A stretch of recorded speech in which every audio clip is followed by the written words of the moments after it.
श्री शिवाय नमस्तोभ्यम। फ्रेंड्स, आज के इस एपिसोड में आपका स्वागत है। फ्रेंड्स, आज हम आपको एक बात यहाँ पे बताएंगे जिससे आपको सच में बहुत बड़ा फायदा होगा। ये बहुत ही सिंपल बात है और इस बात को हम हमेशा नजरअंदाज करते हैं।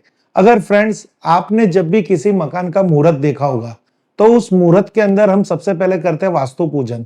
तो वास्तु पूजन इतना विशेष क्यों है?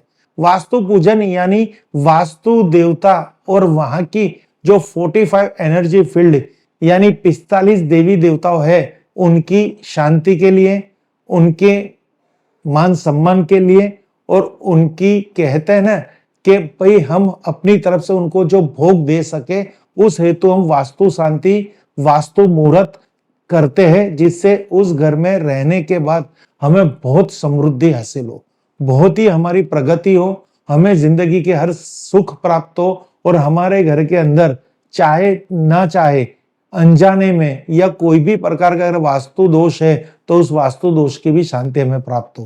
पर कई ऐसे घर है, कई ऐसे फ्लैट है, कई ऐसी जगह है जहां हम रेंटेड मकान में जाते हैं और या फिर हम डायरेक्ट वो मकान, वो प्रॉपर्टी, वो वास्तु खरीदते हैं और हमें पता नहीं होता, वहां पे हम गृह प्रवेश कर लेते हैं। तो ये सब क्या वास्तु के अंतर्गत सही बात है कि हमने वहां पे वास्तु शांति नहीं करवाई या फिर हम किसी रेंट के वाले मकान में रह रहे हैं तो वहां पे जो ओनर है उसने भी वास्तु शांति नहीं करवाई? वास्तु शांति यानी वास्तु के गृह प्रवेश से पहले होने वाली पूजा जो अक्सर ग्राउंड फ्लोर के मकान में होती है और फर्स्ट फ्लोर के मकान में वास्तु पूजन होता है, पर उसका विधान थोड़ा अलग है यानी फ्लैटों के अंदर।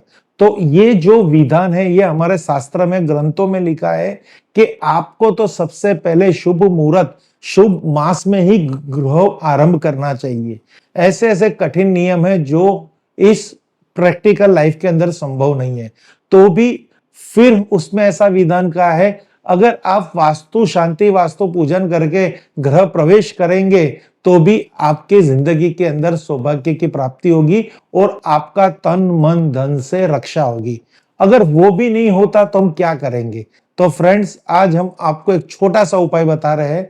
ये उपाय इतना सरल उपाय है कि आप हर कोई, पहले तो इस उपाय पे विश्वास नहीं रखोगे क्योंकि ये इतना सरल है ना, इसलिए इसकी कोई वैल्यू नहीं है। पर अगर आप अपने जिंदगी के अंदर वास्तु दोष के कारण फैक्ट्री में, घर में या किराए के घर में या खुद के घर में कोई भी प्रकार की हानि सहन कर रहे हैं यानी तन मन धन की तकलीफ सहन कर रहे हैं, बिजनेस में लॉस सहन कर रहे हैं, एजुकेशन के अंदर आपको अच्छी पढ़ाई प्राप्त नहीं हो रही, आपके संतान का जन्म नहीं हो रहा, या आपके घर के अंदर शुभ प्रसंग नहीं आ रहे, आपका काम धंधा नहीं चल रहा, आपकी व्यवस्था अचानक ठप हो चुकी है, घर में पैसा आने का नाम नहीं ले रहा, खर्चे बढ़ रहे हैं, बीमारियां हो रही है, कलेश हो रही है, भाई भाई लड़ रहे हैं, पिता पुत्र लड़ रहे हैं, तो ये सब लक्षण है वास्तु दोष के अंतर्गत।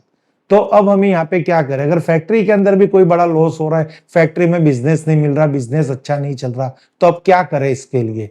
हमारा जो पीरियड था शास्त्रों के अनुसार के सुख शांति समृद्धि की अगर इच्छा करते हैं तो वास्तु शांति, वास्तु पूजन या फिर शुभ मुहूर्त में घर का निर्माण करें।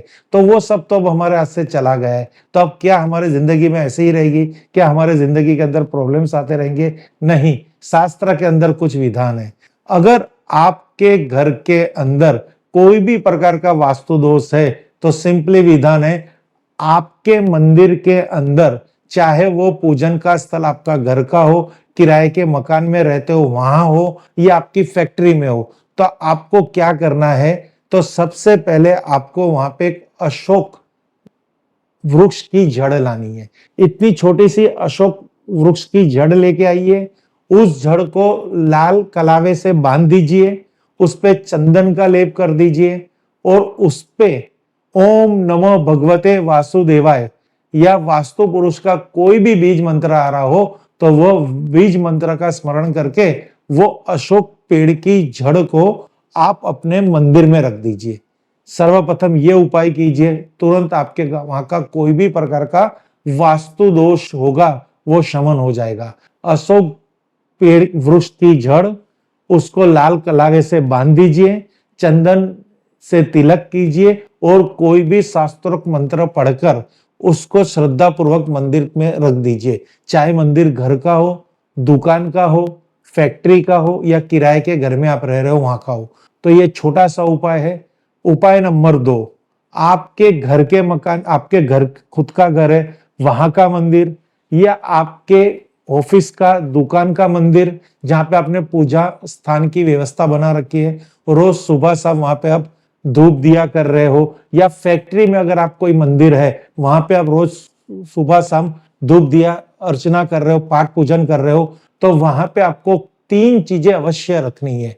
वैसे तो 4 चीजें अवश्य रखनी है। अगर ये 4 चीजें आपके मंदिर में अवश्य प्राप्त होगी तो समझ लीजिए कि आपके घर के अंदर कोई भी प्रकार का वास्तु दोष होगा वो वास्तु दोष तुरंत शांत हो जाएगा और आपको सुख शांति समृद्धि प्राप्त होगी। तो कौन सी वो चमत्कारी और पवित्र 4 चीजें? सबसे पहले है गंगा जल। गंगा जल किसी भी पात्र में, हो सके तो पीतल की बोतल आती है या पीतल की लोटी आती है, उस पात्र में गंगा जल होना जरूरी है। दूसरा है सुपारी, एक ही संख्या में सुपारी, 1, 3, 5, 7। तीसरा है कलावा, आप कलावा, और चौथा है जनोई। ये 4 चीज अगर आपके मंदिर में उपस्थित है तो आपके वहां का वास्तु दोष तोड़ फोड़ बिना भी दूर हो सकता है। एक तो सबसे पहले गंगा जल, कलावा, सुपारी और जनोई, ये 4 चीज आपके मंदिर में अवश्य प्राप्त होनी चाहिए, जिससे आपके वहां का कोई भी प्रकार का वास्तु दोष हो तो उसको बिना तोड़फोड़ वास्तु शांति हो सकती है और आपके जिंदगी के अंदर सुख शांति समृद्धि की वृद्धि हो सकती है। Thank you friends. Her her Mahadev, her her Mahadev, her her Mahadev.